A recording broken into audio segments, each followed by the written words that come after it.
இதுவரைக்கும் சந்திராஸ் கிச்சனை சப்ஸ்கிரைப் செய்யாதவர்கள் ரெட் கலர் சப்ஸ்கிரைப் பட்டனை ப்ரெஸ் பண்ணி சப்ஸ்கிரைப் பண்ணிக்கோங்க. கூடவே பக்கத்தில் இருக்கிற பெல் பட்டனை ப்ரெஸ் பண்ணுங்க. எங்களுடைய அப்டேட்ஸ் உடனுக்குடன் உங்களை வந்து சேரும். Hi friends, welcome to Chandra's kitchen. இன்றைக்கி நம்ம ஒரு சுவையான காரசாரமான கார்லிக் மஷ்ரூம் ரெசிபி தான் பார்க்க போகிறோம். இப்போ நம்ம எப்படி செய்கிறதுன்னு பார்க்கலாம் வாங்க. இந்த கார்லிக் மஷ்ரூம் செய்கிறதுக்காக கொஞ்சம் சுடு தண்ணியில் 6 காஞ்ச மிளகாவை சேர்த்துருக்கேன். இது கூட நம்ம ஒரு 10 பல் அளவுக்கு பூண்டு சேர்த்துக்கலாம். ஒரு சின்ன துண்டு இஞ்சி சேர்த்துக்கலாம். இப்போ நம்ம இந்த காஞ்ச மிளகா, பூண்டு, இஞ்சி இது மூணுத்தையும் நல்லா விழுத அரைச்சிக்கலாம். நம்ம சுடு தண்ணியில் ஊற போட்டு வச்சுருந்தோம் இல்லையா, அந்த தண்ணி விட்டே நம்ம அரைச்சிக்கலாம். இப்போ நம்ம பூண்டு, காஞ்ச மிளகாவெல்லாம் நல்லா விழுத அரைச்சிட்டோம். இப்போ நம்ம ஸ்பைசி கார்லிக் மஷ்ரூம் ரெசிபி செய்ய ஆரம்பிச்சிடலாம். இப்போ நம்ம ஒரு கடாயில் 2 ஸ்பூன் அளவுக்கு எண்ணெய் சேர்த்துக்கலாம். இப்போ எண்ணெய் சூடாகிடுச்சு. நம்ம அரைச்சி வச்சுருக்கிற காஞ்ச மிளகா, பூண்டு இதை சேர்த்துக்கலாம். இப்போ நம்ம மிக்சரில் கொஞ்சம் தண்ணி சேர்த்து இதோடு சேர்த்துடலாம். இப்போ இந்த மசாலா கொதிக்கும் பொழுது நம்ம கொஞ்சம் உப்பு சேர்த்துடலாம். இப்போ ஒரு 2 பிஞ்ச் அளவுக்கு மஞ்சள் தூள் சேர்த்துக்கலாம். இப்போ நம்மளுடைய காஞ்ச மிளகா விழுது பார்த்திங்கன்னா நல்லா கொதித்து எண்ணெய்லாம் பிரிஞ்சு வரணும். அந்த அளவுக்கு இதை நல்லா வதக்கி விடுங்க. இப்போ நல்லா எண்ணெய் பிரிஞ்சு வரும்போது ஒரு வெங்காயத்தை பொடியாக நறுக்கி வச்சுருக்கிறத இதோட சேர்த்துக்கலாம்.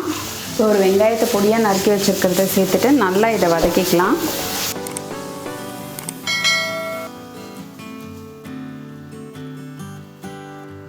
நம்ம ஏற்கனவே ஒரு 2 ஸ்பூன் அளவுக்கு எண்ணெய் சேர்த்துருந்தோம். இப்போ வெங்காயம் சேர்த்த பிறகு பார்த்திங்கன்னா எண்ணெய் இன்னும் 1 ஸ்பூன் சேர்த்துக்கலாம்.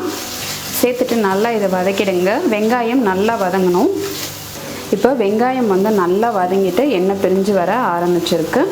இப்போ நான் ஒரு பேக்கெட் மஷ்ரூமை நல்லா சுத்தம் பண்ணி கட் பண்ணி எடுத்து வச்சுருக்கேன். அதை இதோடு சேர்த்துக்கலாம். சேர்த்துட்டு நல்லா வதக்கிடுங்க. இது கொஞ்சம் சிம்மில் வச்சு செய்யுங்க, அப்போ தான் உங்களுக்கு நெடி வராது. இப்போ நல்லா இந்த மஷ்ரூம் இந்த மசாலாவில் கோட்டாகணும். அந்த அளவுக்கு நல்லா இதை வதக்கி விடுங்க. மஷ்ரூம்லேருந்து கொஞ்சம் தண்ணி வரும், அதனால் நம்ம தண்ணி சேர்க்க வேண்டிய அவசியம் இல்லை.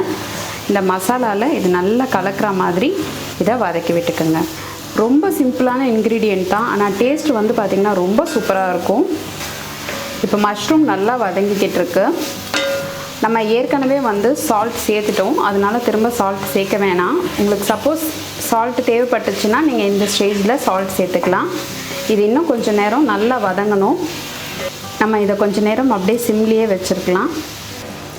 நம்ம மஷ்ரூம்லேருந்தே கொஞ்சம் தண்ணி வரும்னு சொன்னோம் இல்லையா, இங்கே பார்த்தீங்கன்னா தெரியும் உங்களுக்கு. கொஞ்சம் நேரத்தில் இது கொஞ்சம் தண்ணி விட ஆரம்பிச்சிருக்கு. இது நல்லா சேர்ந்து வர அளவுக்கு இதை வதக்கணும்.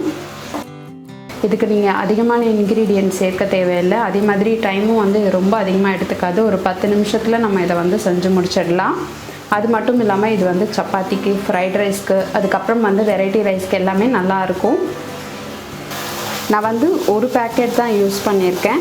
இது 2 பேருக்கு கரெக்டாக இருக்கும்.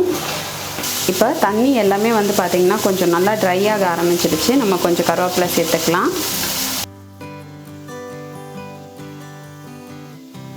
இப்போ நம்ம ஸ்டவ் ஆஃப் பண்ணிவிட்டு கடைசியாக கொஞ்சம் கொத்தமல்லி தழை சேர்த்துக்கலாம். இப்போ நம்மளுடைய சுவையான ஸ்பைசியான கார்லிக் மஷ்ரூம் சூப்பராக ரெடி ஆகிடுச்சு. நீங்களும் இந்த கார்லிக் மஷ்ரூமை உங்கள் வீட்டில் ட்ரை பண்ணி பாருங்கள். ட்ரை பண்ணி பார்த்துட்டு உங்களுடைய ஃபீட்பேக்கையும் கமெண்ட்டையும் எங்களுக்கு சொல்லுங்கள். இதே மாதிரி இன்னும் நிறைய ரெசிபிஸ் உங்களுக்காக வந்துகிட்டே இருக்குது. இதுக்காக நீங்கள் செய்ய வேண்டியதெல்லாம் சந்திராஸ் கிச்சனுக்கு இது வரைக்கும் சப்ஸ்கிரைப் பண்ணனா சப்ஸ்கிரைப் பண்ணிவிடுங்க. பக்கத்தில் இருக்கிற பெல் பட்டனையும் ப்ரெஸ் பண்ணுங்கள். நான் இன்னொரு சுவாரஸ்யமான ரெசிபியோடு உங்களை சந்திக்கிறேன். நன்றி, வணக்கம்.